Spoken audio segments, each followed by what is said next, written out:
Assalamualaikum warahmatullahi wabarakatuh. Selamat pagi semuanya. Jadi di sini kami akan mempresentasikan Project Progress Review, matkul pengalaman pengguna dan anggota kelompoknya yang pertama ada Syarifal, yang kedua ada saya sendiri Rara Nur Anissa, yang ketiga ada Galuh Ajeng, yang keempat ada Edgar, yang kelima ada Inyoman Kimi, dan yang keenam ada Noval. Next. Langsung aja. Alasan memilih topik hukum berdasarkan survei Kementerian Hukum dan HAM tahun 2023, lebih dari 63% masyarakat Indonesia mengalami kesulitan dalam memahami proses hukum, khususnya pada tahap pengumpulan dan penyajian bukti. Masalah ini menjadi semakin relevan dengan maraknya kejahatan cyber di Indonesia yang laporannya mencapai 1,2 juta pada tahun 2024 BSSN. Para korban kejahatan digital ini sangat membutuhkan alat untuk menyusun bukti digital yang rapi dan terpercaya. Akibat dari kesulitan ini, sistem peradilan menanggung beban berat tercermin dari lebih dari 800.000 perkara aktif yang tercatat di Mahkamah Agung pada tahun 2023. Meskipun sudah ada inovasi legal tech di Indonesia seperti e-court, berpadu, dan smart majelis, teknologi tersebut lebih berfokus pada digitalisasi administratif dan efisiensi internal lembaga peradilan bersifat top-down.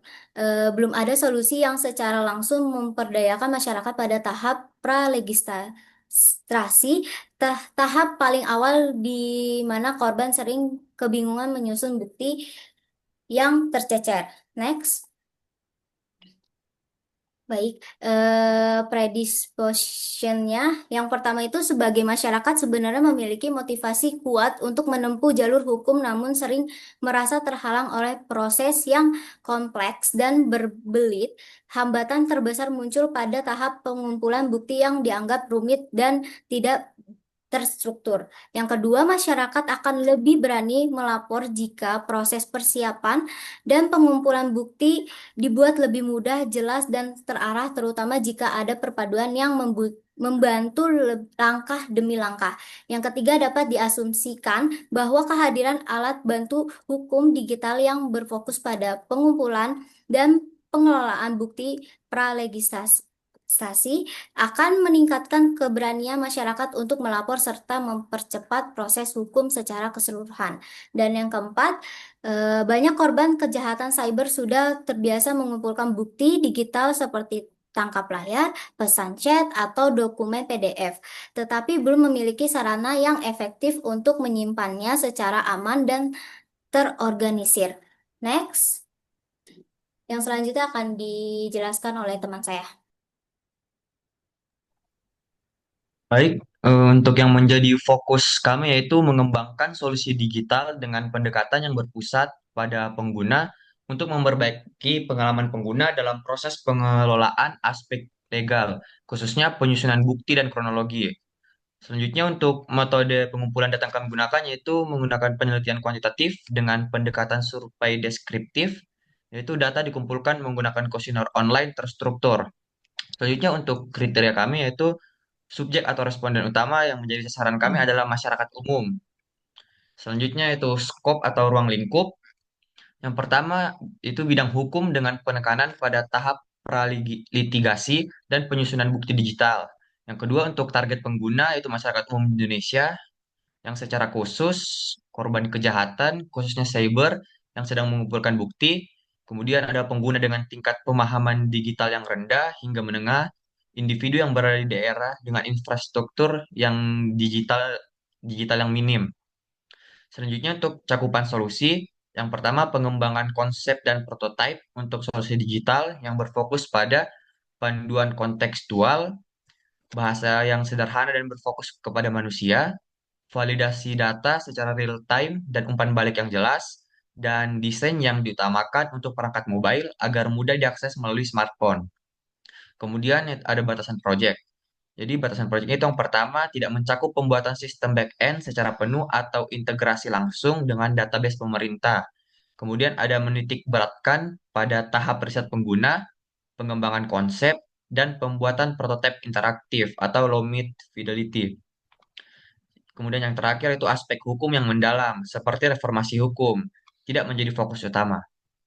Dan untuk hasil yang diharapkan, itu yang pertama, informasi yang didasarkan pada data tentang perilaku dan kebutuhan hukum digital masyarakat.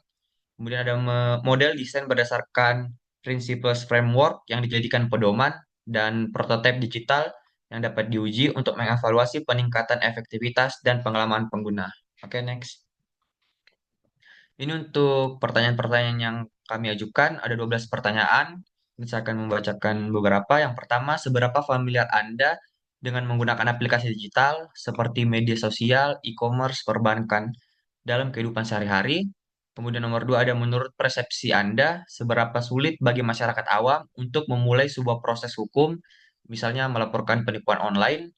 Kemudian yang ketiga ada jika Anda memulai sebuah proses hukum tetapi terhenti, apa kira-kira hambatan terbesarnya? Kemudian keempat, seberapa sering Anda mengalami kesulitan menemukan atau mengorganisir bukti digital, misalnya seperti screenshot chat atau PDF invoice saat dibutuhkan untuk suatu keperluan penting? Pertanyaan yang kelima, saat ini bagaimana cara Anda menyimpan file-file digital penting seperti bukti chat, invoice, foto agar mudah ditemukan kembali? Pertanyaan keenam, jika ada aplikasi untuk membantu Anda menyusun bukti kasus, mana yang lebih Anda butuhkan? Untuk pertanyaan ketujuh, seberapa penting bagi Anda sebuah platform layanan, termasuk hukum, untuk menggunakan bahasa sehari-hari yang mudah dipahami, atau bukan hanya jargon hukum yang rumit? Pertanyaan kedelapan, apakah Anda pernah secara pribadi mengalami kesulitan saat harus mengumpulkan atau menyusun bukti digital untuk sebuah pelaporan? Pertanyaan kesembilan, jika ada aplikasi gratis yang memandu Anda langkah demi langkah, menyusun bukti dan membuat ringkasan kronologi kasus, seberapa besar pengaruhnya terhadap motivasi Anda untuk melanjutkan proses, misalnya untuk melapor atau konsultasi hukum? Dan untuk pertanyaan 10, 11, dan 12 bisa dilihat atau dibaca sendiri. Next. Oke, untuk selanjutnya akan dijelaskan oleh teman saya. Oke, baik. Sebelumnya saya ingin menambahkan untuk 12 butir pertanyaan tadi, kelompok kami itu menggunakan instrumen survei yang berupa kombinasi pertanyaan berupa pilihan ganda kategori, skala 1 sampai 5, pilihan ganda kompleks, dan pertanyaan terbuka. Dan kemudian ada key finding predisposition yang merupakan gabungan dari predisposition awal kami dengan key finding yang kami temukan berdasarkan survei yang telah dilakukan. Yang pertama, motivasi masyarakat untuk melapor sebenarnya tinggi, tetapi tertahan oleh ketidakpastian prosedural dan kurangnya panduan pengumpulan bukti yang mudah dipahami. Yang kedua, kejelasan dan panduan terstruktur dalam platform digital adalah kunci yang menumbuhkan rasa percaya diri dan keberanian masyarakat untuk melapor. Yang ketiga, sistem manajemen bukti digital yang aman dan terstruktur dapat menjadi jembatan antara niat masyarakat untuk melapor dan kemampuan teknis mereka dalam menyiapkan bukti. Dan yang terakhir, kebutuhan terhadap sistem penyimpanan bukti yang aman, mudah diakses, dan private menjadi prioritas utama dalam mendesain solusi digital untuk pelaporan hukum. Boleh dilanjut? Selanjutnya, berikut adalah kutipan dari partisipan yang menjadi bukti dasar kami dalam mengembangkan statement insight dan key finding. Berikutnya,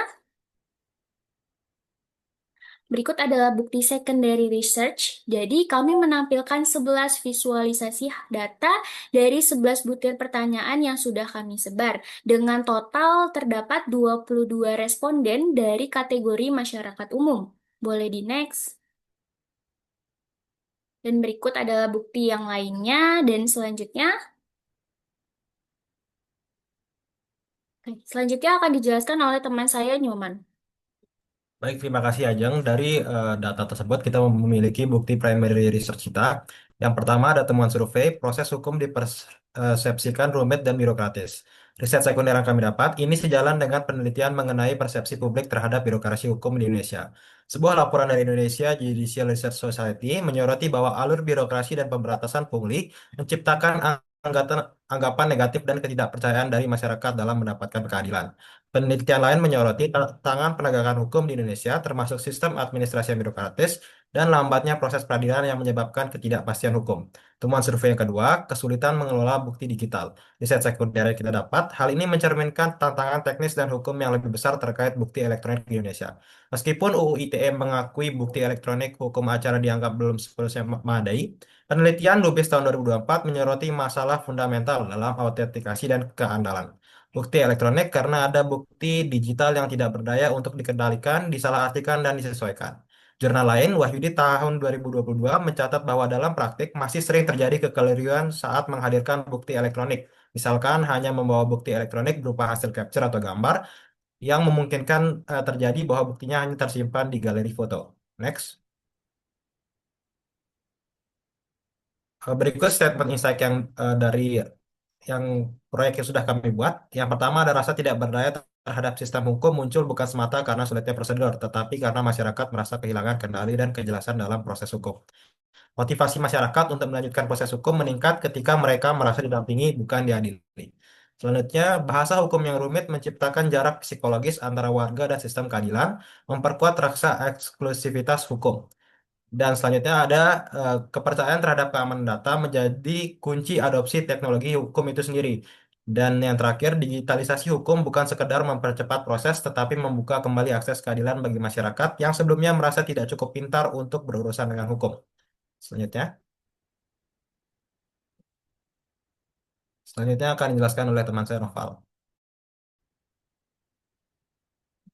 Oke, baik. Pada bagian ini, pada halaman problem space, kami menyadari bahwa adanya beberapa masalah dari pengguna, yaitu yang pertama ada kurangnya rasa adil dan kejelasan dalam proses hukum, yang di mana masyarakat kesulitan memahami alur, prosedur, dan hak-haknya dalam proses hukum.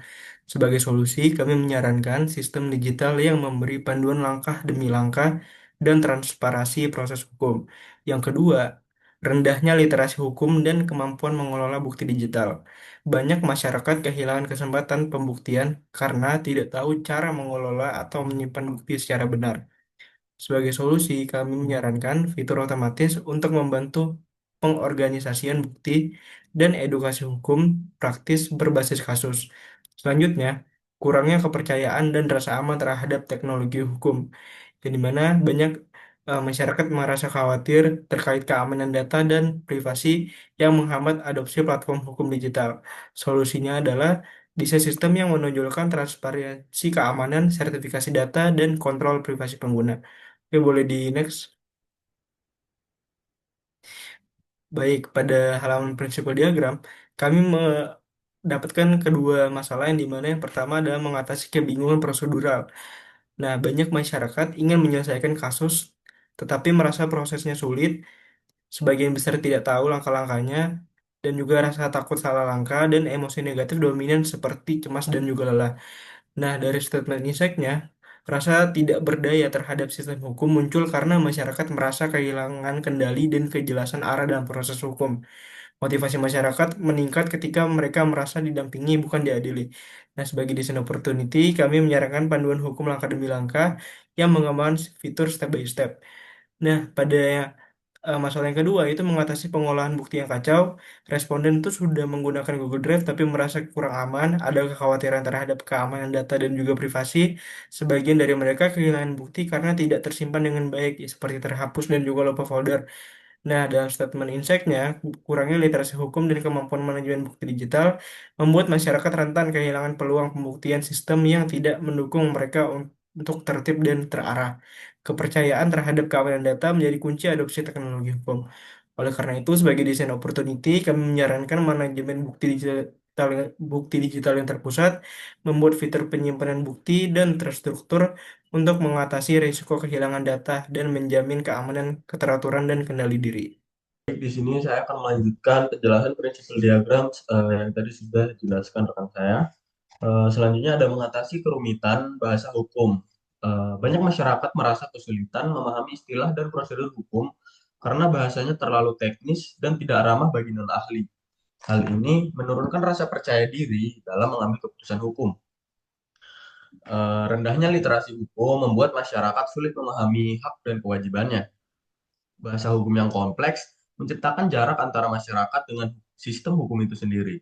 Desain opportunity yang kami lihat yaitu mode bahasa sederhana atau plain language mode, menghadirkan fitur penerjemah istilah hukum ke bahasa sehari-hari.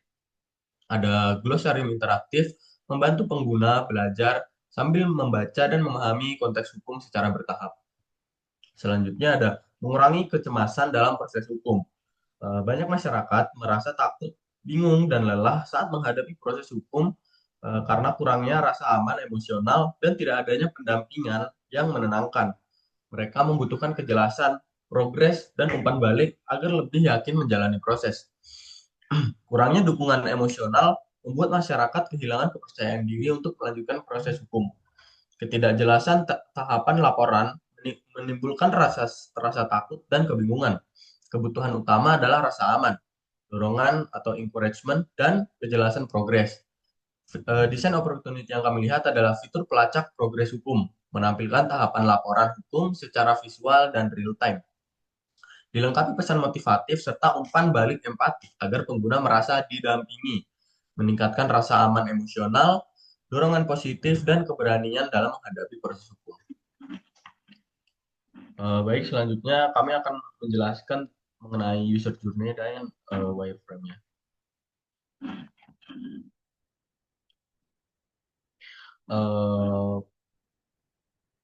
Baik, untuk user journey-nya, jadi user mengidentifikasi masalah hukum, lalu mencari dan memahami informasi, menentukan langkah awal, lalu mengumpulkan dan mengelola bukti-bukti yang ada, lalu melakukan pengajuan laporan, memantau progres kasus, menerima umpan balik, dan memahami hasil keputusan yang sudah diberikan. Baik, selanjutnya ada wireframe. Yang pertama ada page bukti. Ini adalah halaman untuk mengelola bukti-bukti yang terkait dengan suatu kasus yang dikelola oleh user. Terlihat ada judul, beberapa baris teks, ada sebuah tombol, di bagian bawah ada elemen yang menyerupai timeline atau log aktivitas yang merupakan catatan kapan setiap bukti ditambahkan. Yang kedua ada page kasus. Ini adalah formulir. Judulnya adalah buat kasus dan di bawahnya terdapat beberapa baris yang mewakili bidang input. Di bagian bawah terdapat sebuah tombol utama yang merupakan tombol kirim atau simpan kasus. Lalu ada kasus saya detail. Di halaman ini menampilkan rincian lengkap dari salah satu kasus yang disubmit oleh user. Lalu ada dashboard. Ini adalah halaman ringkas utama, isinya terdiri dari beberapa widget kartu kecil di bagian atas. Terdapat juga area untuk grafik dan bagan. Lalu ada timeline. Timeline ini bisa menampilkan progres atau riwayat kasus secara real time, secara kronologis real time. Lalu ada chat AI assistant. Di situ ada chat box untuk chatting dengan AI assistant. Lalu ada home. Tampilan home ini ada sedikit penjelasan mengenai model kami, yaitu Verify AI. Untuk selanjutnya terdapat kasus saya, register page, dan juga login page sederhana. Terima kasih. Mungkin segitu presentasi dari kelompok kami. Kurang lebihnya mohon maaf. Wassalamualaikum warahmatullahi wabarakatuh.